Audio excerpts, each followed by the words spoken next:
আমি সজীব ওয়াজেদ জয় বলছি। আপনারা জানেন এই গত কয়েক সপ্তাহ ধরে আমাদের বাংলাদেশের যে গন্ডগোল সংকট চলছে,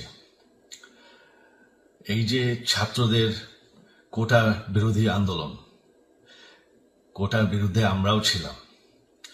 শুরুর থেকেই আমাদের সরকার কোটা সরিয়ে দিয়েছে, আমাদের সরকার তাদের সম্পূর্ণ দাবি মেনে নিয়েছে। এটা আদালতের একটা রায় ছিল, এটা আমাদের সরকারের করা ছিল না। তাও আমরা অ্যাপিল করে দ্রুত এই কোটা তুলে দেই। তাতেও আন্দোলনকারীরা সন্তুষ্ট না। আমরা তাদেরকে আলোচনায় ডেকেছি, আমরা একটা জুডিশিয়াল কমিশন করেছি, যে সংঘর্ষে যে হত্যাকাণ্ড হয়েছে সেটার বিচারের জন্য। অনেক পুলিশ অফিসার যারা অতিরিক্ত ফোর্স ইউজ করেছে তাদেরকে আমরা সাসপেন্ড করেছি। তাতেও এই আন্দোলনকারীরা সন্তুষ্ট নয়। আমরা যতই ছাড়, প্রধানমন্ত্রী নিজেই তাদেরকে ডেকেছেন যে আসেন আমরা আলোচনায় বসি, তাতেও তারা সন্তুষ্ট না। আমরা যতই ছাড় দিতে থাকি, যতই তাদের দাবি মেনে নিতে থাকি, তারা কিছুতেই সন্তুষ্ট না, তারা খালি দাবি বাড়িয়ে যাচ্ছে। এখন দাবি হচ্ছে যে সরকারের পতন। তবে সরকারের পতন হওয়ার পর কি হবে, কি হবে এটা কেউ ভেবেছে? আমরা বাংলাদেশে গণতন্ত্র রক্ষা করে রাখতে চাই।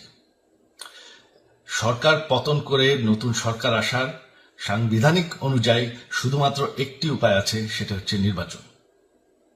আমাদের সুপ্রিম কোর্ট রায় দিয়েছে যে কোনো অনির্বাচিত সরকার 1 মিনিটের জন্য ক্ষমতা নিতে পারবে না।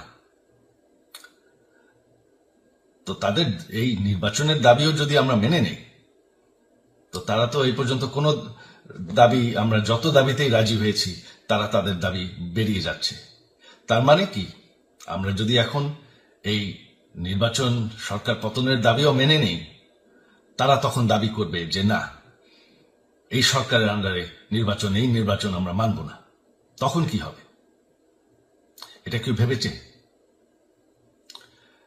জানি আমাদের সেই সুশীল সমাজ আবার আলোচনা করছে সেই তত্ত্বাবধায়ক সরকারের অভিজ্ঞতা তো আমাদের আছে। আপনারা ভুলে গেছেন সেই তত্ত্বাবধায়ক সরকারকে নষ্ট করে দেওয়া হয়েছিল বিএনপির আমলে ইলেকশন রিগ করার জন্য। তারপর যখন আরেক তত্ত্বাবধায়ক সরকার আসলো, দেশের কি অবস্থা হয়েছিল।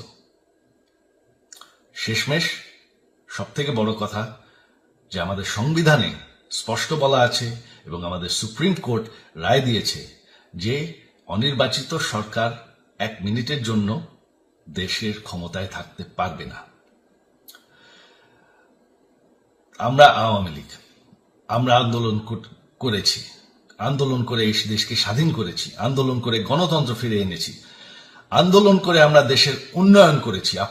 আপনারা যে বঙ্গবন্ধুর মেয়ে শেখ হাসিনার বিরুদ্ধে বলছেন, আজকে শেখ হাসিনা না থাকলে বাংলাদেশ এতদূর আসতে পারত? অসম্ভব। কেউ কল্পনা করতে পারে নাই যে বাংলাদেশ এরকম উন্নতি করবে, এরকম উন্নয়ন হবে। ঠিক আছে, শেখ হাসিনার পর আপনাদের কি হবে সেটা আমারও চিন্তার বিষয় না, আমার পরিবারের আর চিন্তার বিষয় না, আপনারা বুঝবেন। তবে এইভাবে সংঘর্ষ করে, হত্যাকাণ্ড করে ক্ষমতা দখল করা যাবে না। এটা আর আন্দোলন না। যখন পুলিশ হত্যা করা হচ্ছে, নিরীহ মানুষের উপর হত্যাকাণ্ড চলছে, মানুষের বাসায় আগুন দেওয়া হচ্ছে, জার্নালিস্টদেরকে হত্যা করা হচ্ছে, এটা হয়ে গেছে সন্ত্রাস। আর সন্ত্রাস মোকাবেলা শুধুমাত্র একটি ভাবে করা যায়। আমার অনুরোধ, আমাদের ল এনফোর্সমেন্ট, আমরা অনেক ধৈর্য ধরেছি, তবে এখন আর এটা সহ্য করা যাবে না। ল এনফোর্সমেন্ট এজেন্সি, বিজিবি এবং কি আমাদের মিলিটারির প্রতি আমার আহ্বান যে আপনাদের দায়িত্ব হচ্ছে আমাদের দেশের মানুষকে নিরাপদ রাখা। এবং আমাদের দেশকে নিরাপদ রাখা, আমাদের দেশের সংবিধানকে নিরাপদ রাখা, সংবিধানকে রক্ষা করা। তার মানে 1 মিনিটের জন্য কোনো অনির্বাচিত সরকার আমাদের ক্ষমতায় আসতে দিবেন না। এটা হচ্ছে আপনাদের দায়িত্ব, কারণ সেইটা হলে আমরা আবার পাকিস্তানের মতন হয়ে যাব। আমাদের এই যে 15 বছরের উন্নয়ন সব শেষ হয়ে যাবে। বাংলাদেশ এর থেকে আর কোনোদিন ফিরে আসবে না। আমিও সেটা চাই না, আপনারাও সেটা চান না। আমি সজীব ওয়াজের জয় যতদিন আমার পক্ষে সম্ভব আমি সেটা হতে দেব না। জয় বাংলা, জয় Bangabandhu. Don't miss out. Follow One India for real-time updates.